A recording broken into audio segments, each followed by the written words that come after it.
All right, behind the scenes. I put my snow cap back on because my hair is all messed up because of it being cold outside. It's January, and we just finished an episode that was about the writing process. The end of the episode has 15 ways to improve your writing, and we were in a very spirited discussion about it just as we ran out of time. So we're going to pick that back up where we left off. We were talking about writing small, starting with shorter things. And I think that there's an opportunity for novice writers to get sucked into this concept of the novel and they want to write a whole book.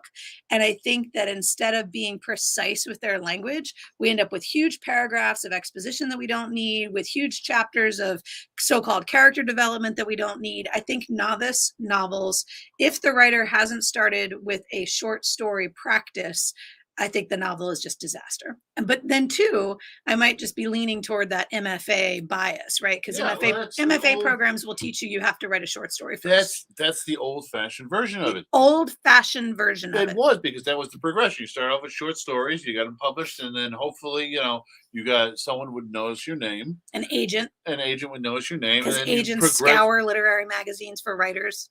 Well, they used to sometimes. They used to. That's what Kurt Vonnegut wrote. Yeah.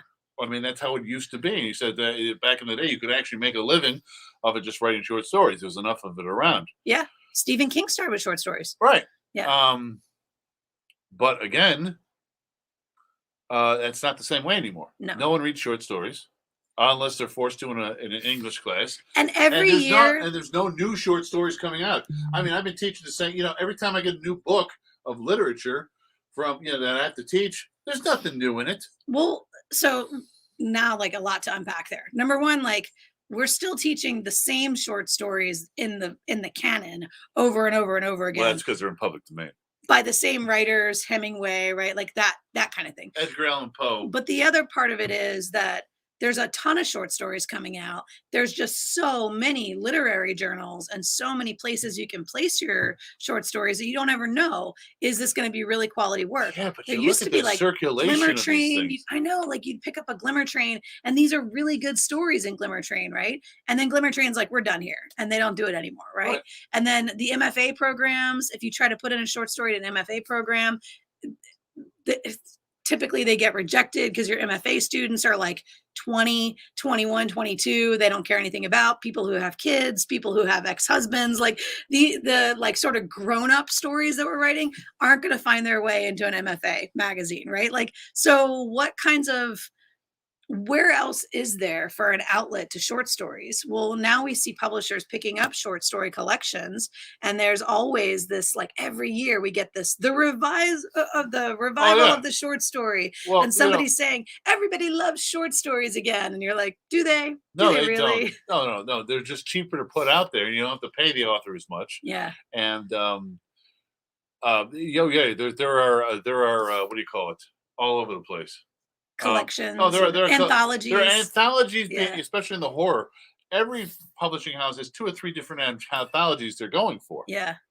I just don't write. But I think it's a diversification strategy, right? Like, from a business perspective, if you are a publisher, you can either put all of your eggs in one basket with a Rex Hurst novel, or you can create an anthology with like 16 different authors, and the people, the audience, supposedly the customers, may be more interested in buying this sort of variety piece as opposed to committing to a single novel. I don't think they are. I don't think so either. I don't know where that comes from. I don't know why the publishers think that. It's cheaper for them to do that. Yeah, then they don't have to pay one single author. Right.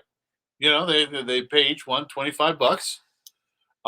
They put it out there. Don't forget, there's no overhead because it's all print on demand. Yeah. So they don't have the bank. I mean, that's why there's so many publishers nowadays. But so, to go back to the advice, which was start small, I don't think that just because there's nowhere to publish your short story, you should not work on short stories. I think that short stories really are a good training ground for how to create a tight, a well-developed plot, narrative and all of that. Sure. And so I do think that novice writers should spend time working with something smaller, right? It's like when you I become don't know. I've never done it. I've never done it that way. That's the problem. you didn't start with short stories? No, I started read novels. I Yeah. always wanted to write novels. I think that's just the way my mind works, is to spinning out a longer story and putting it in there. Now, granted, these books I'm working on right now are only 40,000 words. Those are short. Yeah. They're almost like novellas.